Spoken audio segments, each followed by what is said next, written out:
very much. Okay, welcome all. Thank you very much for coming back for session 2.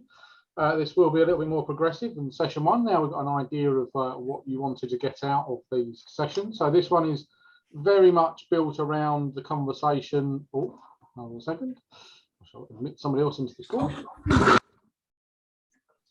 All right, that's Grant just joining us. So I'll wait for Grant just to get in. Hi Grant. So we're just starting the session. So thank you very much for joining us for session 2 and for your feedback on the first session. First session really was about getting to know what people wanted from us to deliver in these sessions, and we are very much going to build these around how each session goes and what the feedback you give us. So it's really important that we get that feedback. The principle being that we want to know what you want to learn, and then we can deliver it. These aren't traditional courses because, as I said, we are not professional trainers by any stretch of the imagination, and we want to deliver what you need. That's sort of the principle behind it.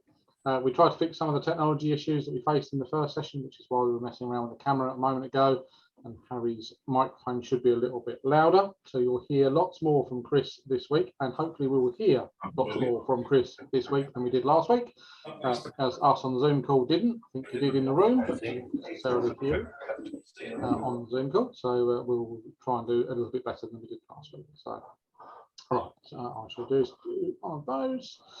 So you should now all be able to see my screen. So I just want to check that is up on the screen in the on everybody's screen. Yeah, you've all got that. Yeah, that's right. That's a really uninteresting slide. So let's go to the next slide. So we're just going to do a very, very quick recap just on the last session. So we spoke about the different classes of boats. So obviously I'm going to talk about sandhoppers, but not for very much today. In fact, almost nothing at all, other than the fact that this is being essentially delivered by the Sandhopper team, as well as Chris. And we've got Howard in the room, but Howard is a Sandhopper owner as well, so which is fantastic. I don't know if Mark's joining us or not, but Mark is obviously a Sandhopper owner as well. Monohulls, multi-hulls and cruising, and particular attention today is going to be paid to one of Chris's favourite boats, and the one that he sells a lot is the Laser, which we did mention is on this slide, is the one with the laser symbol on the sail, and we've also got multi-hulls, which is a boat that we have a lot of at this club. We spoke about the general committee, so there's just a quick rundown. We didn't speak about the particular positions and they hold, but I've noted on there the flag officers, which is the Commodore, Vice Commodore and Rear Commodore. So they hold more predominant positions within the club, but then there's just a refresher of the general committee. I have missed the treasurer off there, but obviously he's one of the most important people in the club. Currently may not talking to me a great deal, but there's many reasons for that. But we'll move on very swiftly. Howard's probably chuckling a little bit, but we'll move on very swiftly from that. Just a quick summary from last week of bits we spoke about. We're going to move straight into talking about parts of the boat, because this is going to be really relevant for the rest of this evening's session. We're going to run a couple of videos which are completely stolen off of the internet, something that Harry found, which is about launching off of the beach in a laser and then returning back to the beach again in the same lasers, and how you do that in a safe and controlled way. Parts of the boat they'll speak about within the videos, so we thought it was a good idea to run through that again, because the names and terminologies don't always make sense if you've not been around boats and if you've not been around dinghies particularly. And we'll stop the video and have some opportunities to talk about those and ask questions as the videos go along. I apologise now because these are stolen from the internet, so we will get to see some wonderful adverts of whatever YouTube chooses for us. But essentially at this point, I'm going to hand over to Harry to talk about the parts of the boat. We did cover this previously, but Harry's going to do it again, just so we can get back up to speed with it. Okay, so going over quickly the parts of the boat again. Simply, we've got the mast and the boom. The mast holding up our two sails and the boom kind of stretching out the mainsail out there, giving a bit of control at the clew end. I think what we're going to see in these videos as we're launching and recovering is where the boom is, and kind of where you want to power up to get the boat to go, and where you don't want to power the boat up so it sits there nicely as you're waiting to launch. Your rudder tiller is going to be your control. So again, that's going to be playing an important part when we're launching and recovering. And again, indeed, the centerboard, daggerboard or keel. So with a centerboard or daggerboard, you're going to see, I think we're using a laser, aren't we? So that's it's a dagger. Yeah, so laser will be a dagger. So that you'll see there'll be various times where that gets inserted and increases the length of that board there. The kicking strap probably isn't really going to come into it. We're going to go into these videos, but that'll be loose. And your halyards are what pulled your sails up. So they've already been pulled on tight. And then your sheets, you're going to see the sheets come into play because this is what controls your sails. And when you're launching, you're going to want them free to initially. And that's when you jump in and launch away. That's when you're going to be pulling those in to power up the boat. But initially, as you launch, that's something you want to keep free. It'll probably just like loads of rope flapping around when you first see it. How's that, Scott? Or anyone? Or questions or anyone here? There's only one other one they do mention in the video, which is another name for a rope, which is a painter, which is not a painter and decorator, but the painter at the front of the boat. So Harry, explain what that is. The painter at the front of a boat, simply it is a length of rope that you use for your boat to tie onto things. So if you want to be able to let the boat out without holding onto the boat, but I think more importantly, it's kind of used for either tying the boat off to something like a mooring, side of a slipway, yeah. Or if you get into trouble and your mast falls down or something terrible happens, someone can come and tie that onto their boat or grab it and help them rescue you. So just another name for a rope on a boat. So yeah, yes. You will hear the terminology of painter used within the videos. So yeah, another name for another rope on a boat. Yeah. So yeah. Any other questions for one explanation? I think the mic's working now. Hi, yeah, Chris, just on the painter, it can be a longer bit of rope, and I would suggest if you are out sailing around, just cruising, you carry a longer painter so that someone can just tow you in. Normally a painter is just long enough to tie you off onto something, but a tow rope that you can tie onto that is a remarkably good idea, and generally most classes make you carry one now anyway. So yeah, make sure you got one. Shameless plug, buy one from me. Yeah, that is what Chris does for a living, or as a hobby, or as a charity, as sometimes he refers to it as. But, okay, we'll go into the video. The video is about 10 minutes long, the first one. There is a series of shorter videos for the return. It's just the way they've recorded them, but which is slightly annoying to get more adverts, but we'll go for the launching video. So as I said, this is a YouTube video, so I shall just set that up.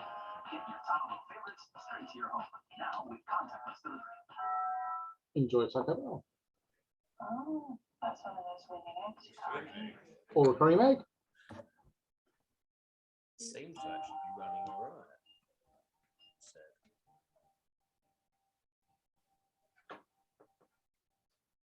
This training video will show you how to safely launch your boat from a beach. Beach launching is anywhere that pontoons don't exist. The main difference between beach launching and pontoon launching is that it's normal to hoist the sails on the beach before the boat is put into the water. Before launching, first you need to establish where the wind is blowing from. To help you judge where the wind is coming from, you can use a masthead burgee, which will point towards the wind. Flags ashore are another indicator. Ripples on the water also blow from where the wind is coming from. When learning, try to avoid launching when big waves are present, as they can easily knock the boat over as you leave the beach. If you're sailing on the sea, you must establish what time high tide is. This information is available online or in your local press. The wind can be blowing onto the beach, which is called an onshore wind, parallel to the beach, which is called cross-shore wind, or away from the beach, which is called an offshore wind. A seaweed mark on the beach is a good indication of where the water can rise to. It's important to park your trolley above the high water mark to ensure it's still there on your return. Let's look at launching where the wind is blowing onshore. This is also sometimes called a lee shore. In this situation, when you face the water, you should feel the wind blowing onto your face. A and it's also the hardest to launch from, as the wind will always try and blow you back ashore. Position your boat on the beach on its trolley with the nose of the boat pointing towards the wind. Rig the sails. Make sure the main sheet is completely slack to allow the boom to flutter in the wind, which keeps the sail loose with no power and stops it from blowing off the trolley accidentally. Also, make sure the kicking strap is slack. Fit the rudder and fit the safety pin. Check all drainage bungs are in place to stop the buoyancy tanks from filling with water as you sail along. Next, introduce the boat to the water, keeping the bow head to wind. This will keep the sails flapping and make manoeuvring easy. Continue walking the boat into the water until it floats off the trolley. Ask a friend to park your trolley ashore above the high water mark on the beach. To help keep you stable, push the centreboard down, but only by a few inches to stop it hitting the bottom when in shallow water. Push the rudder down a few inches to allow the tip of the blades to make contact with the water. Grab the tiller and main sheet, and now you're ready to go. Keep a good lookout to make sure your path is clear from other vessels and pay particular attention to any swimmers or other water users in the immediate area. With the nose of the boat pointing head to wind like this, you'll be in the centre of the no-go zone and unable to sail. To get sailing, push the nose of the boat out of the no-go zone onto a close reach point of sailing. To understand more about this subject, see our points of sailing video. This sailing angle allows you to sail easily from the beach and avoids the possibility of becoming stuck in the no-go zone and being blown back ashore. The helm turns the boat away from the no-go zone, then climbs aboard, quickly grabbing the tiller and main sheet. Gently pull in the mainsail a little bit to get moving, but as the rudder isn't fully down, you should leave the beach slowly. Once adequate depth has been reached, release the main sheet so that the sail flaps to stop the boat and lower the rudder blade fully. Then secure the downhaul rope to keep it in position. Finally, lower the centreboard to suit your points of sailing, pull the sail back in and sail away. Let's now look at this with a racing fleet. Here, they're adopting the same procedure. Boats are parked on trolleys with the nose or bow of the boat pointing into wind. The sails are hoisted and the rudder fitted and bungs checked. The boats are led into the water nose first and floated off the trolley. The trolley is then parked above the high water mark. It is possible for one person to hold two boats in the water while the other person parks both trolleys. To help keep you stable, push the centreboard down, but only by a few inches to stop it hitting the bottom when in shallow water. Push the rudder down a few inches to allow the tip of the blades to make contact with the water. Turns the boat away from the no-go zone and smartly hops it to the boat, quickly grabbing the tiller and main sheet. Slowly sail away from the beach until deeper water is reached, when the centreboard and rudder can be fully lowered. Here is the cross-shore procedure. Park the boat with the nose or bow of the boat pointing into the wind. You'll be pointing parallel to the water in this situation. Push the sail, keep the main sheet slack, fit the rudder, and check the drainage bungs are fitted.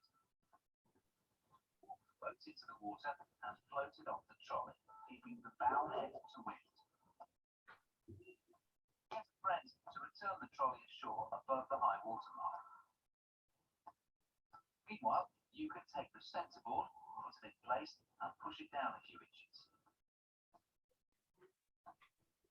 Then go to the back of the boat and push the rudder down slightly so the tip touches the water. Turn the nose of the boat out of the no-go zone and onto a beam reach point of sailing, like this. Check the immediate area is clear of any water users and swimmers. Grab hold of the tiller extension and main sheet and climb in. Pull in a small amount of sail to allow you to slowly sail away from the beach. When the water is deep enough, slow the boat down and lower the rudder. And half lower the centreboard to suit the beam reach. Then pull in the sail and sail away. This is what to do with an offshore wind. With this wind direction, you must be very wary of an additional hazard. It can be deceptively sheltered on these beaches as the wind is blowing away from you and is often sheltered by immediate buildings. The launch area can look very flat and safe, but a short way off the shore, it can tell a different story. Also, an offshore wind will blow you away from the shore if you get into difficulty. Therefore, you should be wary of an offshore wind and only launch if you're confident in your beating abilities. If not, you won't be able to return to shore. For more information on doing this, see our single-handed tacking video elsewhere on this site. To launch, hoist the sail, slacken the main sheet, fit the rudder and check the bungs are fitted as before, and then walk the boat into the water, float it off the trolley, and return the trolley to shore. To sail away from an offshore wind beach, you should turn the boat away from the wind in stages. The first stage is to turn the boat onto a beam bridge like this. Check the area is clear from other water users and climb in. To sail away from the beach, the second stage is to turn the boat onto a training rope. Pull in the sail slightly and sail away. When you reach deeper water, slow the boat down and lower the rudder blade, but as you're on a training run, the centreboard should only be a quarter lower. Common mistakes. Not understanding where the wind is blowing from, which will result in the boat being incorrectly positioned on the beach prior to launch. Not passing the trolley above the high water mark, which may result in it floating away if the tide comes in. Sailing away too fast before you put the rudder down. Key learning points. Establish what time high tide is. Establish what direction the wind is blowing from flags, burgees, or ripples on the water. The wind can be blowing onto the beach, across the beach, or away from the beach.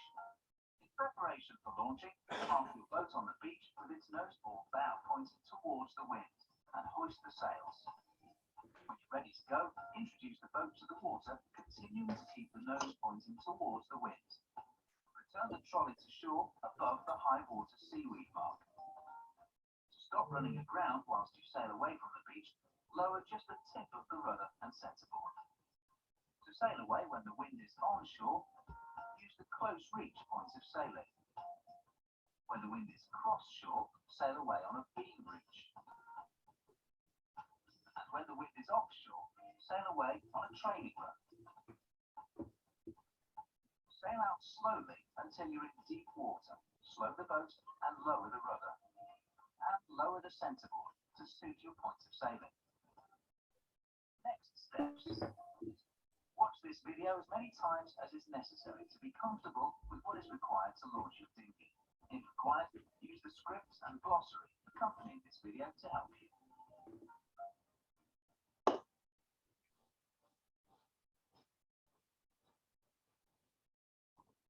think we've got most of the video this side stuck. Okay, that takes us through all of the video. Turning you down. There we go. All right, now down to sensible volume, I presume, in the room. Yeah. Okay. Oh, That's a really too many videos all in one go. Let's go back to the screen. Hold on a second.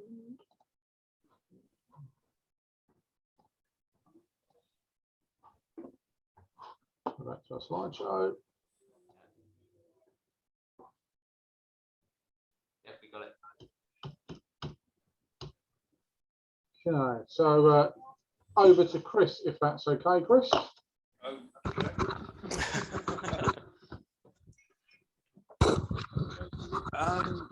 Okay, well, am I going from the points of sailing or getting off the beach or all of it? Go for getting off the beach, points of sailing, using the rudder. Yeah, everything. Just go for everything. Everything. Okay. Okay, it was a good little video. Couple of points they didn't bring up, which I think are important. Whenever you're getting on or off a boat, always do it on the windward side.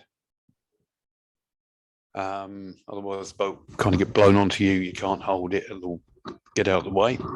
When you are launching, managing a boat, try and do it all with the bow, hanging onto the painter.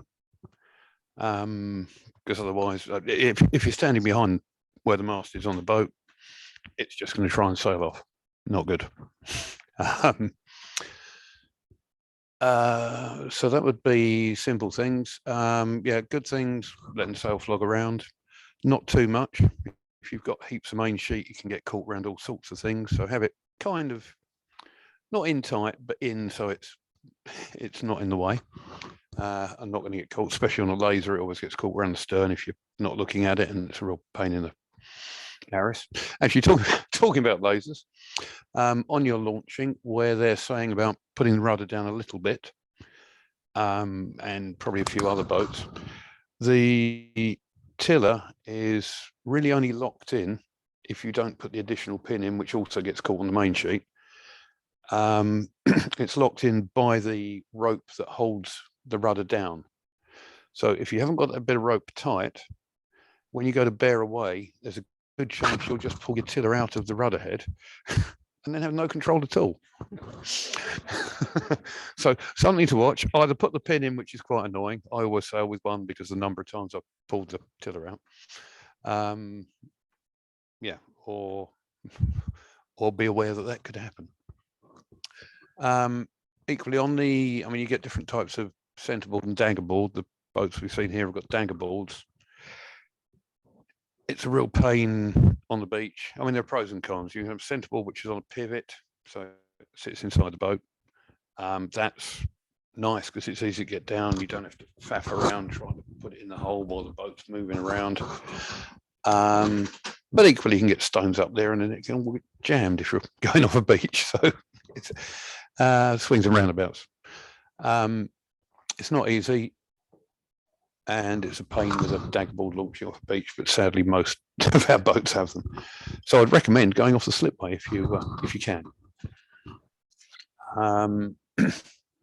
So yeah, once you've got off the beach, and I said get onto basically sail away from the beach. We've got an additional problem here where if you're on the beach, you've got to avoid the groins either end. So if you're going to go off to the west because it's onshore, start right up this end, or start right up at the east. So you've got a lot more chance of getting across the groin. I mean, you can sail across the end of the groins at various states of tide, but it's all guesswork and you never know. See Richard Sands' picture on Facebook for where it can all go wrong. Only last weekend, wasn't it? Yeah, he snapped his centerboard when he hit the groin. Yeah, best to be avoided. We had a spare, but not on him, so it ruined his race. Yeah, so depending on which way you're going to go off, or wherever the wind's coming from. So if there was more east in the wind, you'd be heading off to the west because that's got more chance of taking you out. Other ways of telling where the wind's coming from. For me, I keep my hair short generally, and you can just feel it all the time, and you can feel it when you're sailing. The older you get, the less hair you have, the better you can sail. There you go. Yeah, so the depowered away from the beach. Yeah, good. That's what you don't want to be fully powered up. You don't, certainly, if you've got your rudder half up, it puts so much more load on it. Equally, you've got a chance of snapping it if you're fully powered up and leaning the boat over and fighting it all. So just go gradually away from the beach, but making sure you're going away from the beach and not onto it. And obviously here, when it's onshore, you'll have waves trying to knock you as well. But yeah, work your way out or go off the slipway. I'm going to keep selling the slipway because you've got further to drift in if it's going wrong as well. That makes sense. Yeah, so no kicker, not a lot of main sheet. I mean, let the sail flap as you're sailing out. That's fine as long as it's giving you a bit of power in the leech. It's all good. And then once you're happy that you're away from or far enough away from the beach, get the boat sorted out as soon as possible. So you can just let the main out, put the rudder down, centerboard all the way down if you need to, pull your kicker on if you need to, fiddle around with anything else, and off you go. So that's all very easy, really. Oh, sorry, one other point where they were launching with the wind on shore. Be wary when you take the boat off of the trolley. Some trolleys have got quite high fronts where the handles are. and where it's bouncing up and down on the waves, make sure you take the trolley out at an angle. If you try and take it straight out, you've got a good chance you might bounce your bow on that and chip your gel coat. So, yeah, at an angle. On a slipway, then, yeah, you do the same when it's dead on shore. And off of that, you can just dump it off either side. And if you're on a beam, well, even if you're on a beam reach with a laser, certainly, or with a Pico or any of the training boats we've got here, you haven't got shrouds to get in the way. The boom can go off at 90 degrees, so you don't even have to get your feet wet.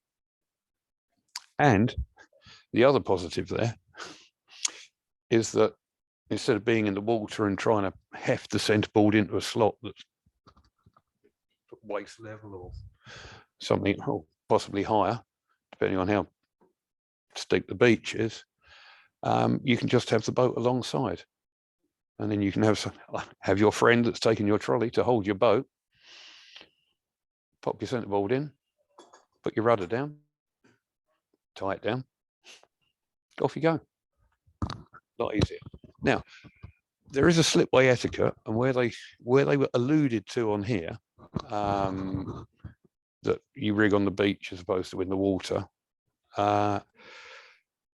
If you rig your boat on the slipway and there's a lot of other people around, you're liable to not make them very happy because everyone else will be rigged. Which is probably why the cats go down, rig and on the beach and then go off the beach. Plus it's not wide enough for two of them, I guess, anymore, is it? So yeah, if you're going to rig, well, you are going to rig your boat before you go across the road.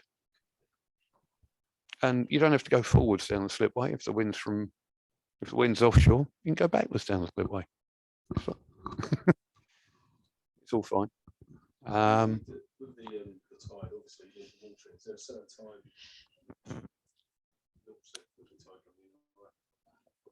time? Going back last week, I suggested that you always sailed on an onshore breeze, because if something goes wrong, you'll get blown back on. And when the tide's coming in, because the tide comes in, we're a river, and the tide comes in a lot slower than it goes out. And when it goes out and it goes around that corner. And you could well do that too. So yeah, always try and stay up tide regardless. So always try and stay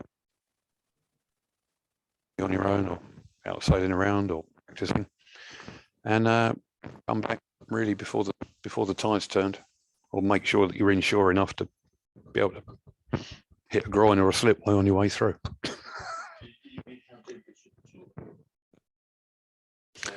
Well, your depth is just governed by how long your centerboard is.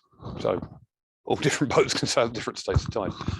I would suggest that with a laser, so that would be a Pico, and probably most of the training boats, when the concrete groin, when the end of that is about 6 inches underwater, you should be able to get out in a laser.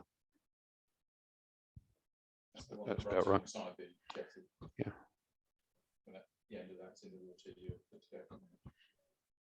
Pretty much in a laser. What else should we cover? Questions on that from anyone so far? Can anyone hear me? Is anybody there? We can hear you, absolutely. There was questions I've just noted, and terminology. They mentioned beating, Chris. Do you want to speak about beating and a little bit around tacking? What terminology, what does that mean? Okay, so beating, or in America if you want, or in Australia these days, the work, because it is the hardest work, or close hauled if you like. This is sailing into the wind. Well, not directly into the wind. Now, I'll tell you what, we won't go into how exactly a sail works at the moment. We'll stick with a rough 90-degree no-go zone. So anywhere really inside the no-go zone, you ain't going. Your sails won't be drawing. There won't be any drive in the sails, and you'll just go backwards. And if you thought steering was tricky with a tiller beforehand, wait till you go backwards and it's all reversed. So yeah, we've got port and starboard tacks, starboard green, port, any red port left. Did that. Rules of the road wise, somebody close on starboard has kind of got all the rights in the world to keep clear of them. Somebody on a run on port has got no rights in the world except at a bottom mark when you're racing, but we won't go into that. So to get upwind, if you wanted to get upwind, like you'd have to get upwind if it was an offshore breeze and you wanted to come back here, but you can't sail straight into the wind, you have to zigzag. So you'll go from one tack, port or starboard, to the other tack, port or starboard, with the bow of the boat passing through the wind as you go. How deep do you want me to go on tacking, Scott, or should we just, is that enough explanation? Yeah, I suppose it's just, yeah, the principle of tacking, I suppose, is, as you say, it's just going backwards and forwards because you can't go into that no-go zone. It's just that it's a terminology that's used a lot. Beating is another term that's used for it, and it's just that they use the word beating, I suppose, and like everything else, there's lots of different words for it. Yeah, yeah. So essentially, I'm just going to draw it. So to get up to where it says wind, you just have to do sort of, well, that really. Yeah, that would be a Sandhopper then with lots of leeway. Yeah. All right, okay. No, thank you, Scott. That helps. But yeah, that would essentially be how a boat would get in that direction. Chris's sailing would be much more different than that, as with every other decent boat. Sorry, how do you know how far across you want to go? Well, you're looking at, you're tacking through 90 degrees. So the boat's always going, well, hopefully in a straight line. If you're sailing the boat as close to the wind as it will go without any wind shifts, you'll just carry on going that way until you decide to tack. So if you wanted to get a mile upwind, then you go half a mile. Well, right, half a mile in that direction, but obviously more. I'm not doing the maths on that. What's that? On mine, so big, yeah, yeah. And then you tack. And then you. I mean, if you look at the transom of the boat, it's always, hopefully, it's always square to the boat. So if you take a line off of anything square on the boat when you're going upwind, whether that be shroud bases or anything you got, then if you sight along that line, once you've tacked, you'll kind of be going in that, well, you'll be going pretty much in that direction. Every boat, as I just took the mick out of Scott, every boat has a different tacking angle. And it's kind of knowing, if you want to get it bang on, which you do when you're racing, then it's knowing the boat and the conditions to know exactly when to tack to get to that mark. But yeah, just sight at 90 degrees along the boat. I find in the laser, if I look over my downwind shoulder, this is only for how much. Yeah, so if I'm sailing along here, it's not going to work without the video. But so if I'm sailing along here, and I've got the windward mark somewhere behind me because I'm going that way. If I twist and I can just see it out of my downwind or back eye, that's pretty much where I'm going to tack to make sure that I'll hit that mark. It's very difficult to explain words. Rather than, yeah, and I'm failing miserably. Yeah. No, it is incredibly hard. I'm lucky to have a chat with people here. I've got drawing pad. Demonstrate it, but it's yeah. Each boat gives you a sign, really, isn't it? You go for the wind.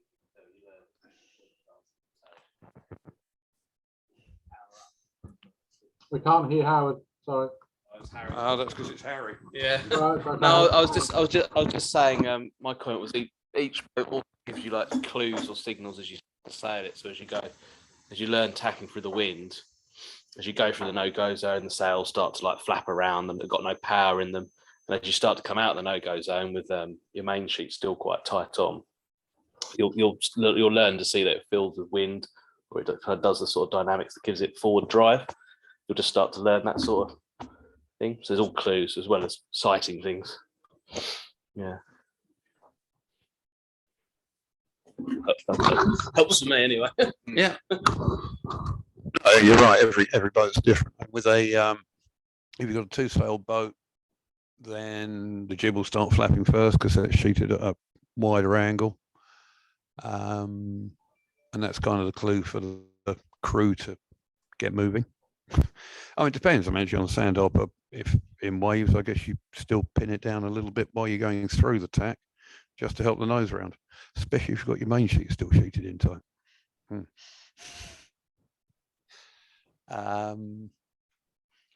Yeah, and then the main will go, and yeah, because the main will then, if you've got your main sheet in tight as you go through the tack, but the jib's loose, what you'll then have is the leech, which is the back end of the sail, powering up first, and because that's at the back of the boat, that's going to be trying to push the boat back into head to wind. So I'd suggest personally easing the main sheet. I mean, any boat I sail, I use the main sheet when I tack to. Yeah, we'll talk about that later. Okay, so slipway etiquette. Oh, slipway. Yep. Well, there's generally people around. Often there's people just wandering past. Oh.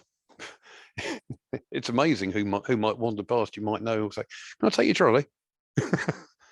And equally, if you are somebody out sailing, give them a hand, or come down when there's racing on, and yeah, lend a hand, get to meet people. Best way of learning and actually watching what people are doing when they're launching.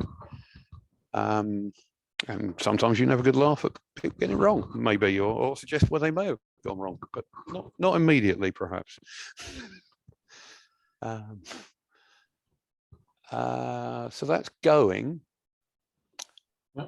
Should we have a look at coming back? Yeah, have we got some video for that? I couldn't actually get yours to work on my phone. All right, I'll pass you back.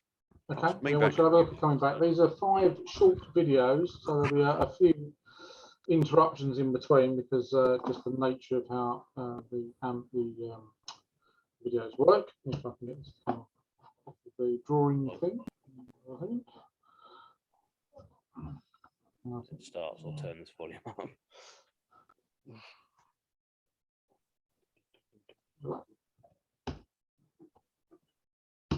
Okay. Launching. Now will these work? How do we start anything else?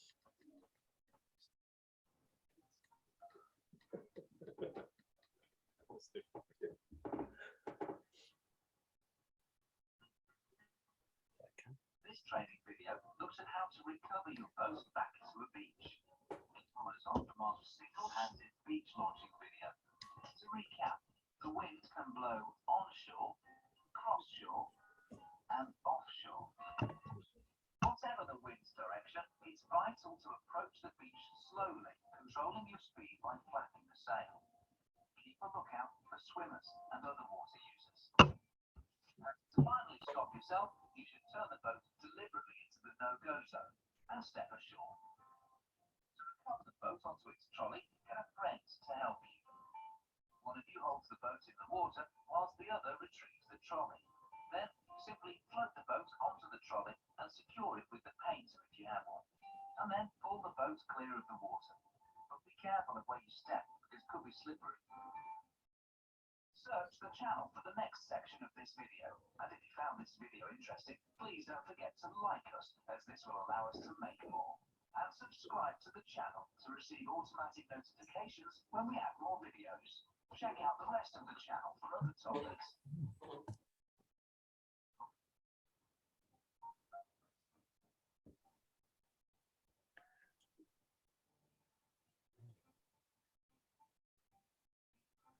Let's first look at returning to a beach where the wind is blowing onshore. You must avoid coming ashore with the wind behind you like this under full sail, as you won't be able to control your speed, and there's a risk you can damage the boat. You should therefore approach the beach on a broad reach point of sailing. On approaching the beach, keep a good lookout for swimmers and other water users, and raise the centreboard to stop you from running aground. Also, raise the rudder, but keep the tip in contact with the water to allow it to still work. Control your speed by releasing the main sheet to make the mainsail flap. At the last minute, turn the boat back into the no-go zone to stop you.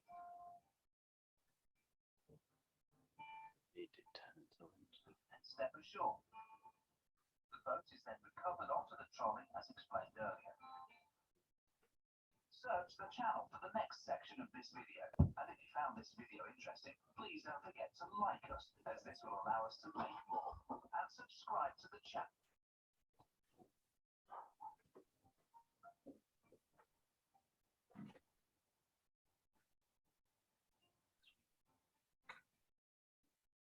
Let's now look at returning to a cross-shore wind beach. This is where the wind is blowing parallel to the beach. This is probably the easiest beach to land on, as you simply sail straight in. When you're about 10 meters away from the beach, you must then release the main sheet so that the sail flaps to slow you down, and then raise the rudder and centreboard to stop you from running aground. Then, traveling slowly, approach the beach and step ashore. The boat is then recovered onto the trolley and returns to shore. Search the channel for the next section of this video, and if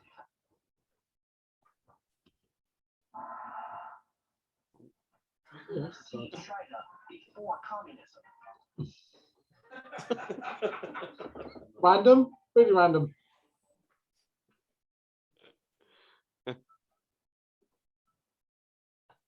Let's finally look at an offshore beach, which is where the wind is blowing away from the shore. You won't be able to point the boat straight to the beach here, as you'll enter the no-go zone and be blown away from the shore if you do. You should approach the beach on a close-hauled point of sail. Be careful to keep clear of the no-go zone. Approach the beach slowly by making the sail flat to control your speed. When you're about 10 meters away from the shore, half raise the centreboard and raise the rudder, but keep the tip in contact with the water so it still works. And sail slowly towards the beach, adjusting your speed by releasing and tightening the mainsail as necessary.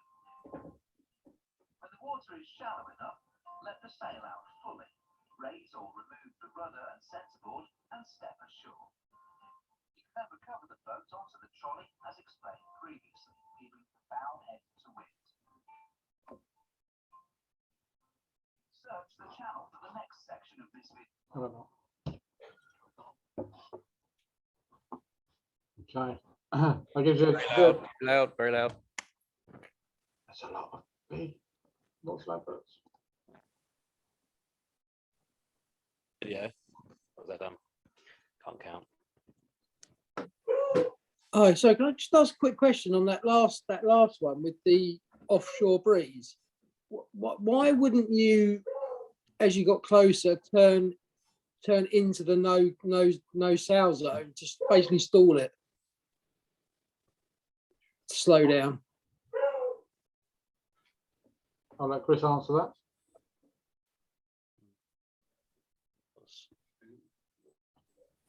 What was the yeah, okay, The question was, if you got an offshore breeze and you're sailing in close hauled, I guess, at the point of obviously you release the main, why wouldn't you then turn the boat into the no sail zone to basically stall it so you come in slowly? I would say it depends how breezy it is, and it's all a question of, yeah, really. Yes, you can. Yes, you would, but it does take me back to always getting off the windward side. So you'd always try and keep it a little bit to one side when you get off. But yeah, you can stop a boat by letting it come to a natural stop Yep. by letting the sails out, putting it into the wind. Or if you were coming in a bit too quick, you can just push the boom backwards and Yep. stall yourself that way. Many options. You can, you will eventually, when you pull it up onto the trolley, you'll have it dead head to wind. Yeah. You'll be in front of the mast. It's just generally easier to have it slightly off the wind, even though it's not in a sort of sailing position to All right, thank you. stop.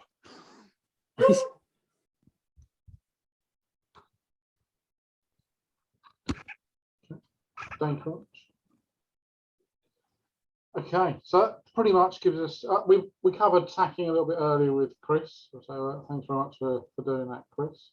We've covered off a reasonable amount of boat control as well, and I think we were talking about stopping just then, and a lot of this has been about stopping, and we've covered that in the videos. Has anybody got any questions so far, and has that been useful for those that spend a lot of time on the beach and wanting to get an understanding from their point of view of getting away and what's happens when you get off of the beach and coming back onto the beach? That was useful for me. Yeah, that's good. Yes. Thank you very much. Same here. It's definitely feels the most frantic. All the kids getting off and getting on and stuff. And I think, yeah, certainly this has been really, really helpful. That leads me to another question of we will obviously build from this and what you do when you're out and actually sailing and how you enjoy it, and lots of other things that you need to be able to learn and to know to make this as safe and as enjoyable as possible. So don't fear, there is lots and lots more to learn. But is there anything else in particular that now that you've learned this piece that others want to learn, so possibly to include into the next session? Or should we just get on with it?